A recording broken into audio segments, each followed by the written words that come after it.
palavra do Senhor diz através do apóstolo Paulo: por fim, meus amados, alegrem-se no Senhor.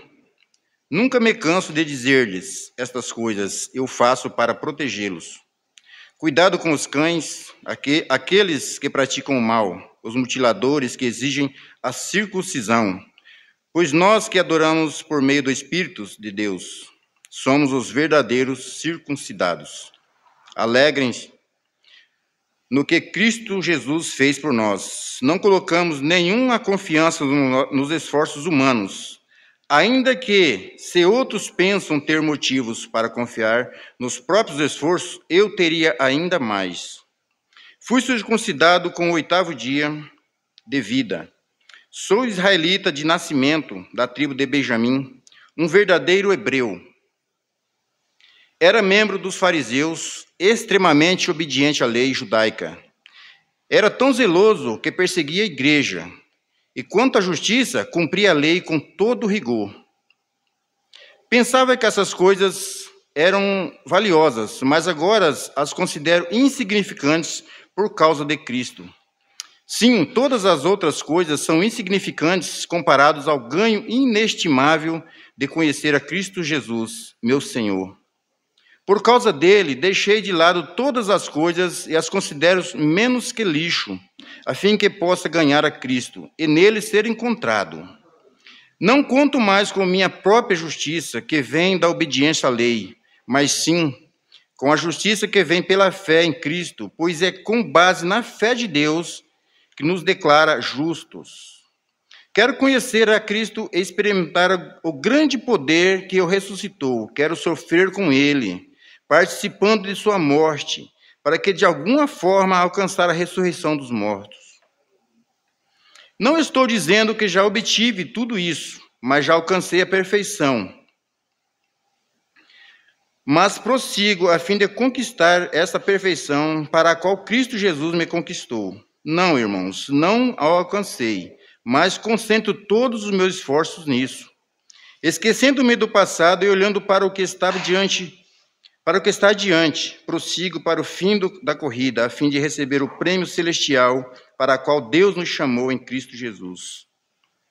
Todos nós que alcançamos a maturidade devemos concordar quanto a essas coisas. Se discordam em algum ponto, confie em Deus. Confia que Deus o esclarecerá para vocês. Contudo, devemos prosseguir de maneira coerente com o que já alcançamos. Irmãos, sejam meus imitadores e aprendam com aqueles que seguem nosso exemplo. Pois, como lhe disse muitas vezes, eu digo novamente, com lágrimas nos olhos, há muitos cuja conduta mostra que não são, na verdade, inimigos. Mostram que são, na verdade, inimigos da cruz de Cristo. Estão rumando para a destruição. O Deus deles é o seu próprio apetite. Vangloriam-se de coisas vergonhosas e pensam apenas na vida terrena. Nossa cidadania, no entanto, vem do céu. E de lá aguardamos ansiosamente a volta do Salvador, o Senhor Jesus Cristo. Ele tomará nosso frágil corpo mortal e o transformará num corpo glorioso como o dele, usando o mesmo poder com o qual submeterá todas as coisas a seu domínio. Amém? Os irmãos podem sentar, queridos. Na realidade, fecha no verso 1 do capítulo 4, né? Essa ideia de Paulo. Eu vou estar fazendo um panorama de Filipenses para nós entendermos como Paulo chegou a Filipos. Em Atos 16, Lucas narra com perfeição a ida de Paulo à cidade de Filipos. Filipos era uma cidade na Macedônia, e Paulo ali em Atos ele ia tomar outro destino, mas foi impedido por Jesus e foi direcionado para atravessar ali aquele canal e ir para a Macedônia. A Macedônia Filipos ficava na Macedônia, uma colônia romana, hoje é ali ao nordeste da Grécia, né? E restam ali sítio arqueológico da cidade de Filipos. E Paulo chegando a Filipos ali, ao sábado ele procurou ir à beira-rio, onde algumas mulheres tinham reunião em oração, né? Interessante que a carta aos Filipenses fala muito sobre a participação das mulheres, né? Nós temos aquela briga das irmãs lá no capítulo 4. Então, é onde começou a igreja de Filipos ali. Fala na história que foi a primeira igreja na Europa, foi Filipos, onde Paulo pregou o evangelho pela primeira vez. E alguns estudiosos falam que a primeira cristã europeia foi ali em Filipos, Lídia, né? A vendedora de púrpura, que ela não era de Filipos, ela era de Tiatira. Estava ali, era convertida ao judaísmo. E Paulo pregando o evangelho, ela se converteu ela à casa dela. Ali começou a igreja de Filipos, né? E Paulo pregando, e teve aquele caso da moça que era possuída por espírito, que Paulo foi ali e expulsou aquele espírito, foi preso. Só um panorâmica bíblica aqui para nós entender como começou ali a igreja de Filipos.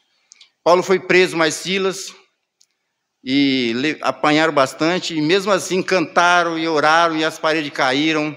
E ao cair as paredes, o carcereiro ficou com medo também de ser punido pelo império, pela guarda romana. E onde Paulo falou, não, nós estamos aqui. E ali começou também, o carcereiro se converteu mais à casa dele. Esse panorama bíblico, né, irmãos? Eu peço aos irmãos que os irmãos leiam Atos 16 em casa. Faça essa proeza essa semana e leia, para os irmãos entenderem como foi maravilhoso Cristo impedir Paulo de seguir para a Ásia Menor e atravessar para a Macedônia ali e começar a propagação do evangelho no continente europeu. E Paulo chegando ali e começou a igreja, ele escreve essa carta aos irmãos de Filipe, ele estava preso. E essa viagem que ele estava fazendo era a segunda viagem missionária que Paulo estava fazendo, né?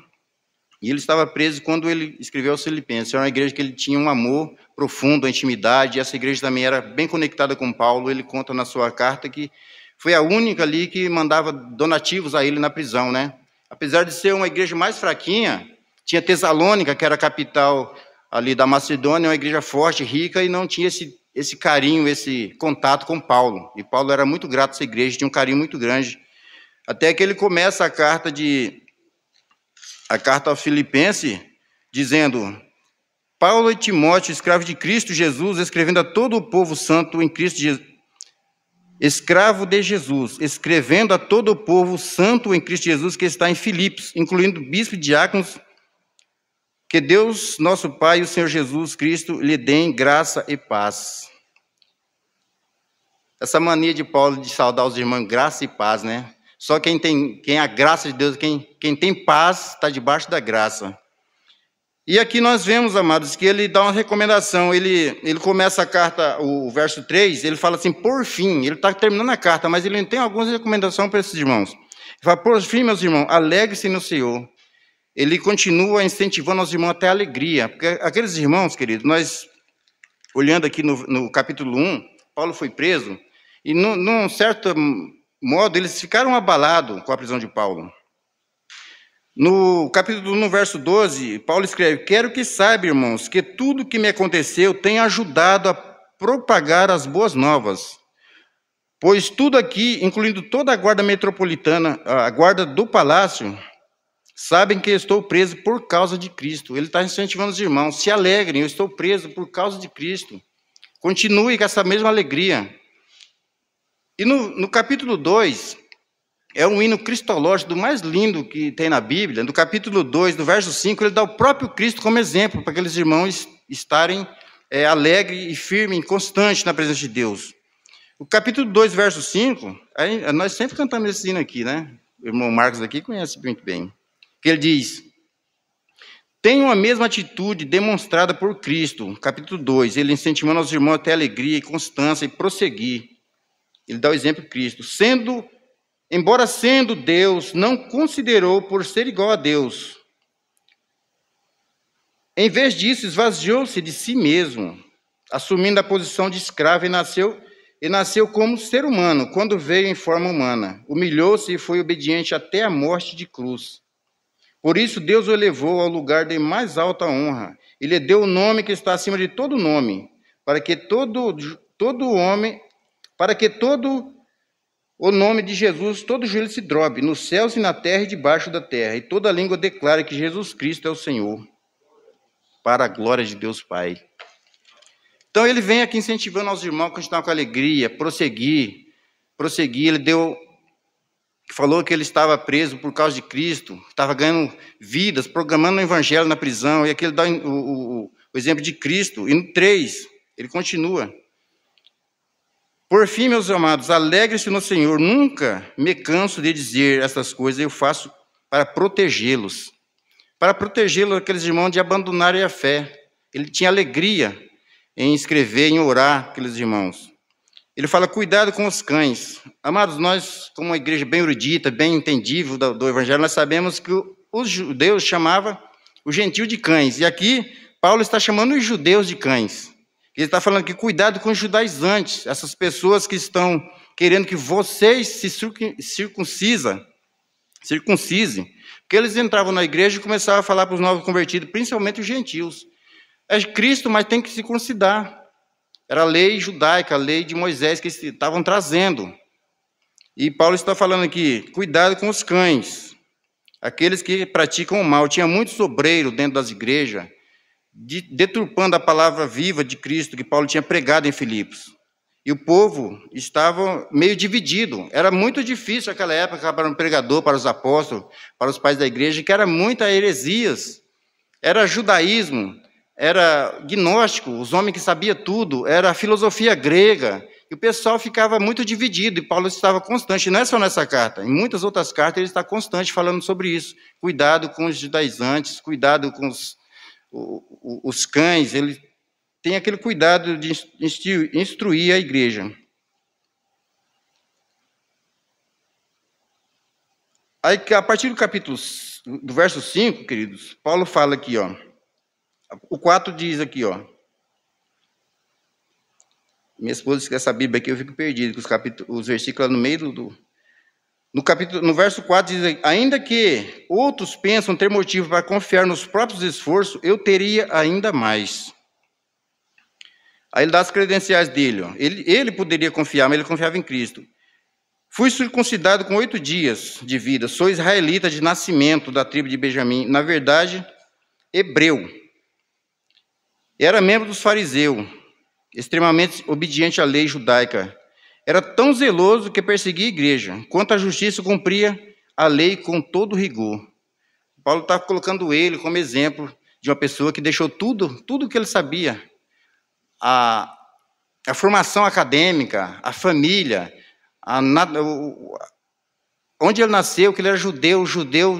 Ele fala, sou judeu dos hebreus, que tinha aqueles judeus que eram convertidos ao judaísmo. E Paulo fala isso aqui para nossos irmãos Filipe. Eu tinha muito mais que dizer. Ele fala assim, se alguém confia na carne, eu muito mais. Eu poderia confiar muito mais. Fui formado na escola de Gamaliel. Né, irmão Marcos? O irmão Marcos, que é mais teólogo aí, se der um deslize, me corrija.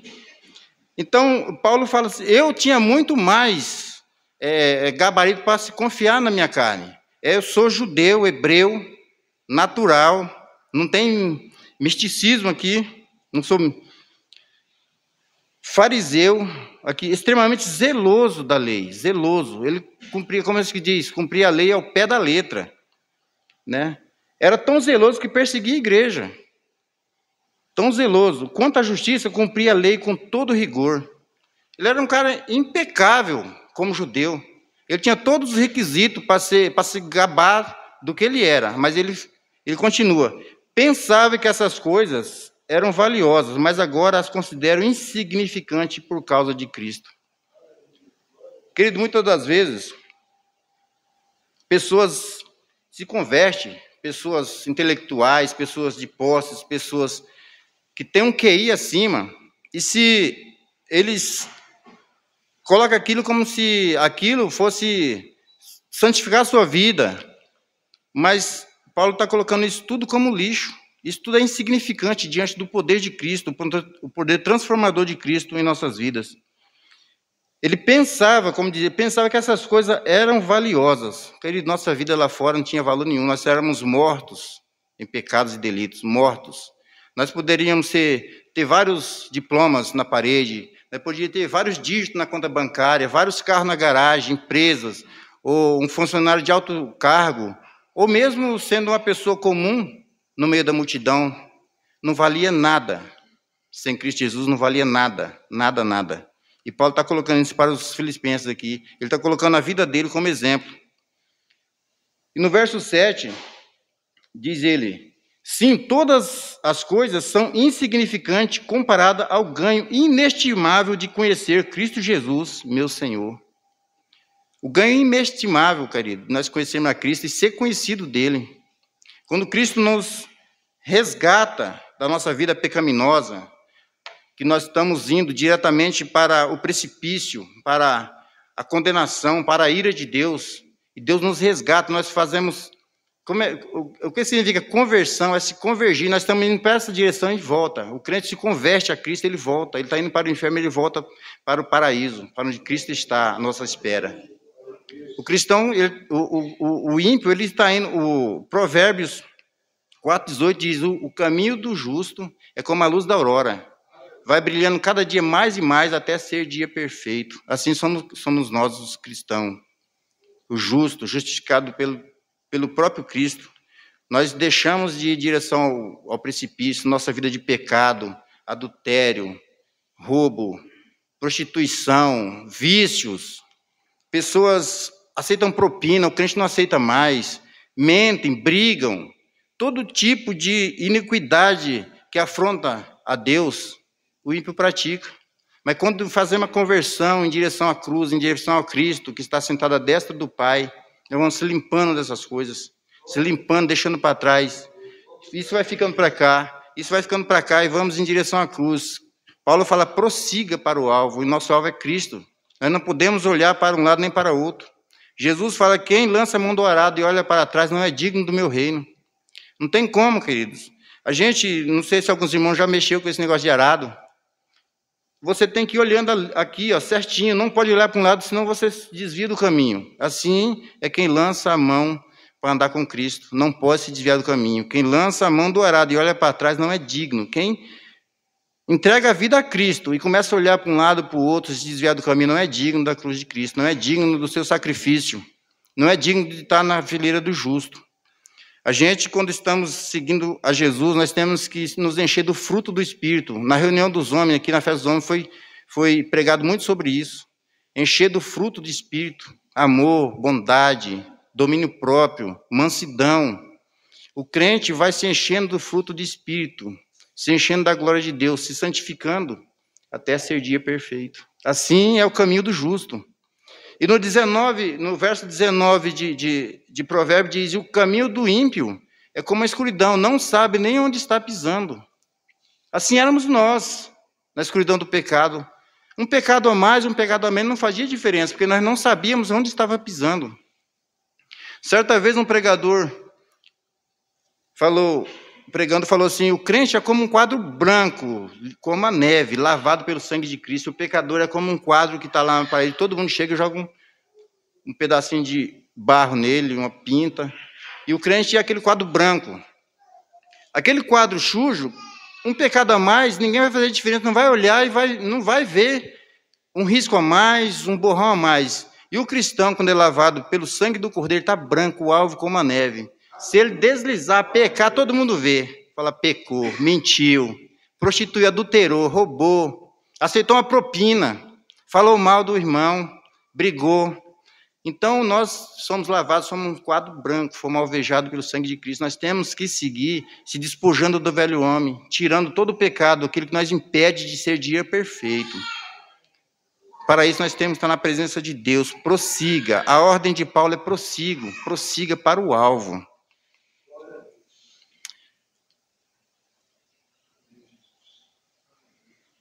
Onde que eu parei? E nele ser encontrado, não, no verso 9. E nele ser encontrado, não conto mais com a minha própria justiça, que vem da obediência à lei, mas sim com a justiça que vem pela fé em Cristo Jesus. Querido, tudo aquilo que nós confiávamos é lixo. Nós temos que confiar na plena justiça de Cristo Jesus. Eu vou compartilhar com os irmãos o que é largar tudo por amor a Cristo. Como Paulo falou aqui, larguei tudo por amor a Cristo, no verso mais abaixo. Largar tudo por amor a Cristo. A gente estudando sobre os mártires cristãos, a história da igreja, eu sou fascinado pela história da igreja. Eu vou falar sobre duas mulheres que foram martirizadas no ano 203 da era cristã. Quem estava no poder era o imperador Sétimo Severo. E ele fez um decreto no ano de 209. Não, minto, irmão. No ano 199, ele fez um decreto, entre outros, que ninguém se converteria mais ao cristianismo nem ao judaísmo. Ninguém, a partir daquele ano, era proibido. E duas jovens mães cristãs se converteram ao cristianismo. Algumas reuniões em cavernas se converteram. Essas irmãs, essas mártires cristãs, quem era católico romano vai conhecer muito bem, irmão Marcelo, Perpétua e Felicidade. Perpétua e Felicidade se converteram. É o exemplo de deixar tudo por amor a Cristo, essas mulheres foram. Elas tem o diário de Perpétua, ela na prisão ela registrou. Foram presas. O pai dela, segundo alguns estudiosos, fala que ele tinha muito privilégio. Era um homem que, segundo alguns estudiosos, fala que ele era o prefeito. Isso aconteceu em Cartago, que hoje fica na Tunísia.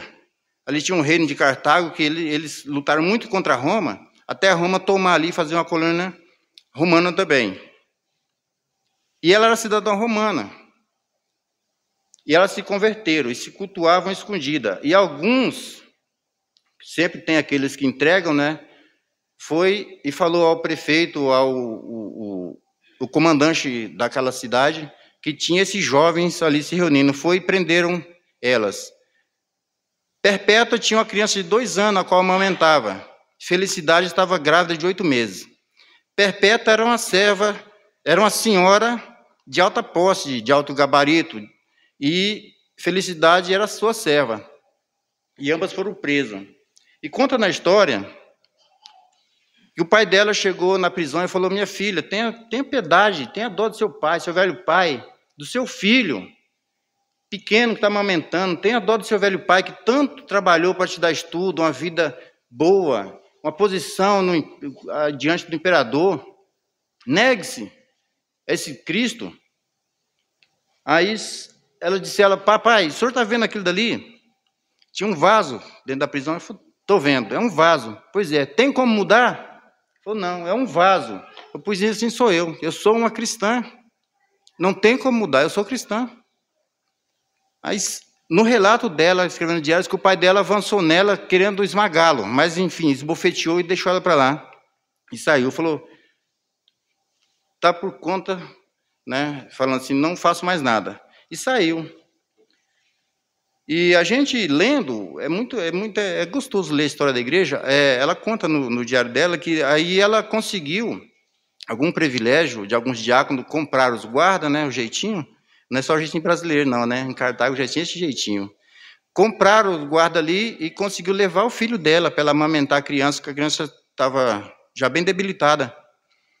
E antes dela falecer, a Felicidade estava nos dias de ter o bebê. Eles oraram a Deus pedindo para que Deus livrasse aquela criança de ser morta com ela. E com 8 meses de gestação, ela teve a criança. Conta na história que diz que ela ali, com as dores naturais, que as demais pessoas debochavam dela. Falavam: você está sofrendo agora, imagina amanhã na arena. Ela falou: hoje eu sofro as dores naturais. Hoje. Mas amanhã é Cristo quem sofrerá comigo. E diz que a criança teve a criança e uma irmã piedosa foi lá e pegou a menina. E foram perante o juiz daquela cidade e falou: neguem-se, curve-se ao imperador. Falou: jamais, jamais. O meu Senhor é Cristo. Não tem como voltar atrás. Aí foram julgadas elas, 2 e mais 3 jovens que foram levados à arena, ali onde o pessoal se reunia para fazer sua festa, vendo os cristãos ser devorados por feras. E soltaram vacas selvagens, os outros 3 rapazes que morreram, eu devia ter anotado bem o nome deles aqui, e elas que foram estripadas pelo chifre das vacas, mas caíam ao solo e se levantavam, se recompunham, diz que, né, olhando firmemente, sem lágrimas, diz com, segundo conta a história, diz que com semblante de alegria, de vitória, diz que aqueles homens ficaram enfurecidos, diz que elas se compõem, o sangue escorrendo, até que chegou um ponto e falou, não, o império não podia deixar um cidadão romano passar por essa vergonha, segundo a história que relata, foram decapitados, decapitaram felicidade. Diz que ela caída se recompôs e ficou de pé, veio ali seu algoz, com a espada, pegou no ombro dela, diante de tamanha confiança, diz que aquele cara tremeu. Aí diz que ela própria pegou a espada e colocou no pescoço, assim, para o cara dar o golpe de misericórdia. Morreu por Cristo, deixou privilégio, deixou família, deixou um filho, deixou tudo. Isso é amor a Cristo Jesus. Será que nós teríamos essa coragem de deixar tudo? Até a própria vida ela deu por Cristo Jesus. Tertuliano, um dos pais da igreja, relata o final dessa história e conta esse relato sobre a arena. E ele tem uma frase que ele diz, o sangue dos mártires são semente dos novos cristãos. Então, queridos, nós temos uma palavra viva hoje, nós temos essa liberdade, mas se nós formos estudar a história da igreja, quanto sangue foram derramados para que nós tivéssemos essa liberdade de estar em Cristo e prosseguindo.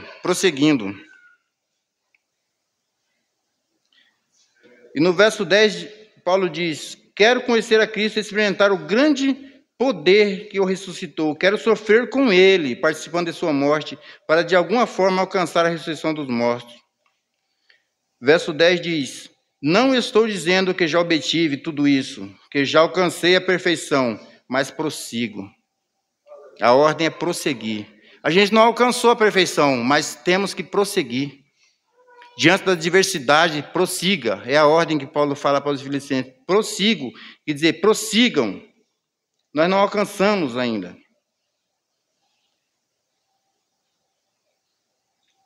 Mas prossigo a fim de conquistar essa perfeição para a qual Cristo me conquistou. Cristo nos conquistou, amado, não foi para ficar à beira do caminho. Nos conquistou para usufruir da glória dele juntamente com ele. E para isso nós temos que vencer barreiras. Não tem meu inimigo. Prossiga em frente, diante da dificuldade, diante das perseguições, diante de tudo e todos, nós temos que prosseguir. Quando Moisés tirou o povo do Egito, que chegou à beira do Mar Vermelho, que via a multidão de soldados vindo, eles queriam voltar para o Egito, clamavam a Moisés, por que tirasse nós de lá? Lá nós tínhamos pão, nós preferimos ser escravo de Faraó do que morrermos aqui. E Moisés ali, clamando ao Senhor, Êxodo 14, verso 15, diz o Senhor a Moisés, por que clamas a mim? Marche, prossiga, e o mar à frente dele. Muitas vezes nós se deparamos na frente do nosso inimigo, de uma coisa que nós achamos impossível, e queremos parar, voltar. Lá eu tinha privilégio, lá eu tinha atenção, lá eu tinha isso, lá eu tinha aquilo. Mas Deus fala, prossiga. Por que clamas? Por que clamas? Marche, vai adiante, siga, prossiga. Não será aqui nosso lugar, nós somos peregrinos, passageiro. Paulo aqui no final da carta nos fala, nós somos cidadão do céu. Cidadão do céu. Qual que é o seu inimigo? Qual que é o meu inimigo? O que impede nós de prosseguir? É o vício? Será que somos os parentes? O que é que impede? Que está nosso encalço, querendo nos puxar para trás. Muitas coisas, amados, muitas pequenas e grandes coisas nos impedem de seguir a Cristo. Mas a ordem de Paulo é prossiga, a fim de conquistar a perfeição. Não, irmão, não alcancei, mas concentro todos os meus esforços nisso, esquecendo-me do passado e olhando para o que está adiante. Nós não alcancemos, mas nós temos. Paulo fala aqui, eu concentro todo o meu esforço. O que nós estamos fazendo, queridos? Se é que nós deixamos de vir congregar, de comunhão, nós deixamos de ler a Bíblia, orar, por diversões, por distrações, por buscar coisas materiais. Talvez para fazer uma hora extra no serviço, nós deixamos de vir à igreja. Muitas coisas nos distraem. Mas Paulo está falando aqui, ó, eu concentro todo o meu esforço. Nós não concentramos nem 10% do nosso esforço para estar na presença de Deus, para nos santificar. Eu falo por mim, que eu sou muito distraído. Eu falo com a minha esposa. O que Deus fez por mim, ontem eu estava conversando com o pastor Cleilson, e falando o que Deus fez por mim, onde eu estava, e Deus tem me abençoado. Olha, eu deveria estar aos pés de Cristo 24 horas. Eu tenho meu amigo Silas ali, ó, das antigas, que nós conhecemos lá no mundo, né, meu amigo, meu irmão? Destruído. E Deus resgatou aquela coisa sem futuro. Falou, eu vou te lavar e vou te colocar na fileira juntamente com os santos. Mas para isso você tem que prosseguir, meu amigo. Não pode ficar voltando, olhando para trás o que eu fazia, o que eu era. Lá era bom. Quando eu estava nervoso, eu ia tomar uma cervejinha e relaxar. Quando eu estou nervoso, eu vou orar a Deus, ler a Bíblia. Ele nos enche com o seu Espírito Santo, nós temos paz com Ele. Congregar com nossos irmãos, cantar louvores, é prosseguir na presença de Deus. E muitos, amados, estão na igreja, muitas das vezes tem cristão que, anos após anos, um exemplo, Paulo dá um exemplo de Demas, lá em Filemão, verso 24, ele fala assim, Demas era meu cooperador, estava com Paulo cooperando, pregando o evangelho. Em 2 Timóteo 4:10, ele fala assim, Demas me abandonou, preferindo os prazeres desse mundo. E muitos, queridos, é desse jeito, muitos estão na igreja hoje, daqui 1 ano, 2 anos, pregador firme, não, eu estou firme, confiando na própria carne. Quando você vê, ele está abandonando a Cristo. Ele está abandonando a Cristo, preferindo os prazeres da carne, os prazeres dele, da antiguidade, voltando para o Egito. E muitos estão dentro da igreja, mas o coração já voltou para o Egito. Quando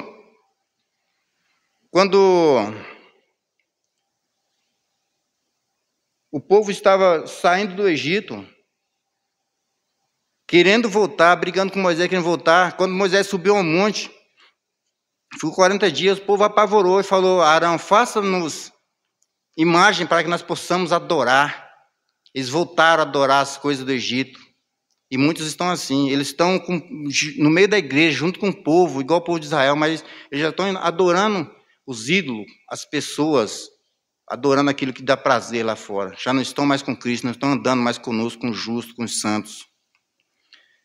E assim, queridos, nós podemos concluir nossa mensagem dizendo, prossiga. Vou olhar para o lado aqui, porque senão vou extrapolar. No verso 14, Paulo diz, prossiga para o final da corrida, a fim de receber o prêmio celestial para o qual Deus nos chama em Cristo Jesus. Nós temos que chegar no final da corrida, nós não podemos parar, querido, por qualquer obstáculo. Assim é um atleta, quando ele está numa competição, ele não olha para um lado, para o amigo, para o companheiro, outra competição, ele não olha, ele olha diretamente para o prêmio. Ele pula a barreira, ele salta a barreira, ele atravessa rios a nado, um atleta, até ele conseguir o prêmio, que não vale nada o prêmio humano, muitas vezes é um troféu, uma medalha. E aqui Paulo está falando o prêmio celestial para o qual Deus nos chama em Cristo Jesus, que é a vida eterna juntamente com Ele. Esse é o nosso prêmio. A quem vencer a carreira prosseguindo, atravessando as barreiras, não olhando de um lado nem do outro. O prêmio celestial está em Cristo Jesus, para o qual Deus nos chamou. Esse é o nosso prêmio, nosso troféu, nosso galardão, é a vida eterna com Cristo Jesus. E nós não devemos olhar para um lado nem para o outro, queridos, nem distrair, nem querer voltar para trás, porque senão nós ficaremos. E Deus nos escolheu para prosseguir, sempre avante com Ele. Amém, amados? Eu fiz um jornal aqui, eu falei para minha esposa, não dá tempo, né? A gente tem que fazer o pastor falou, rapaz, você tem que fazer estudo, se você for falar muito. Mas a mensagem que eu deixo com os irmãos nessa noite, queridos, é essa. Assim como Paulo falou aos Filipenses, é a mensagem que Deus traz para nós, que nós prossigamos em busca da nossa santidade, não possamos olhar para um lado nem para outro, que nosso prêmio é Jesus Cristo, que está no céu nos aguardando. Ele disse, eu vou preparar vos lugar e voltarei. Ele vai voltar, ele vai voltar e levar-nos conosco, levar nós com ele. Devemos abrir mão de tudo, como exemplo dessas duas irmãs jovens, abriu mão de tudo, da família, até de uma criança. Você imaginou, querido, irmãs? Você com a criancinha chorando aos seus pés e você, não, vou morrer, mas eu não vou abrir mão. É difícil. Os mártires cristãos. Eu estava estudando, estou lendo, tem ainda um livro que chama As Margens Cristãs. O presbítero Wesley, domingo passado, falou sobre o mártir, sobre Policarpo, né? A gente fala sobre os mártires, homens, mas a gente foi estudar a história, as mulheres, o trabalho das mulheres teólogas, as mulheres mártires, as mulheres que ajudaram grandes teólogos na caminhada a conquistar nações e pregando o evangelho, são milhares, mas nós se concentramos mais nos homens, né? Desde a antiguidade, ali de quando Martinho trouxe a reforma, o pessoal fala muito dos reformadores, mas nós estudando as teólogas cristãs, no início da reforma, teve um peso imenso na proclamação do evangelho, e muitas martirizadas, de toda espécie de maldade que o homem faz, foram afogadas dentro de sacos, queimadas, decapitadas, de todo tipo de maldade foram as mulheres. As mulheres têm um peso enorme na propagação do evangelho, na sustentação da igreja. Vocês, amados, vocês são abençoadas, queridas de Deus. Fala para minha esposa, eu estava lendo aqui no verso 4, aqui, no começo do verso 4, no 2 agora, Paulo fala assim, agora suplica a Evódia e Sintique, tendo em vista que estão no Senhor, resolva seus entendimentos. Aqui nessa igreja não tem, eu creio que as irmãs são unidas.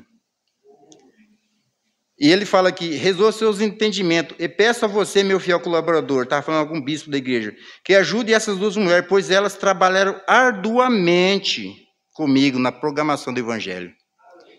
Porque as mulheres têm um peso enorme, querido. Ele destaca muito bem, elas trabalharam arduamente comigo. Mas elas tinham algum desentendimento na igreja. Então, queridos, é caminhar com Cristo, prosseguir com Cristo e nunca mais parar, nem que isso nos custe a vida. Jesus, ele enfatiza, aquele que perder a sua vida amor a mim, te-la-á, né? Se nós perdemos por amor a Cristo, nós teremos a vida eterna com ele. Essa vida é passageira. Nós temos que ter consciência que essa vida nossa aqui é passageira. Passageira. Ontem eu tinha 20 anos, era um menino, hoje já estou careca de velho. Daqui 10 anos talvez eu não esteja mais aqui. E a nossa vida com Cristo, eternamente. Agostinho, ele usa perpétua felicidade para colocar aos irmãos da igreja. Vocês vão ter uma vida perpétua felicidade. Ele usa essa... Vocês terão uma vida perpétua felicidade. Usa as duas marchas cristãs como incentivo aos cristãos prosseguir avante. Amém, amados? Que Deus tenha nos abençoado com essa palavra e que Deus possa me usar mais e mais. Eu fico com friozinho na barriga porque nós temos aqui pessoas capacitadas, amados. Então eu falo, pastor, seja corajoso, pastor. Eu não tenho essa eloquência, eu não tenho esse vocabulário para transmitir. Ele fala, você vai. Então o senhor está falando é porque Deus quer que eu vá. Amém, querido? Deus que abençoe. Vamos lá.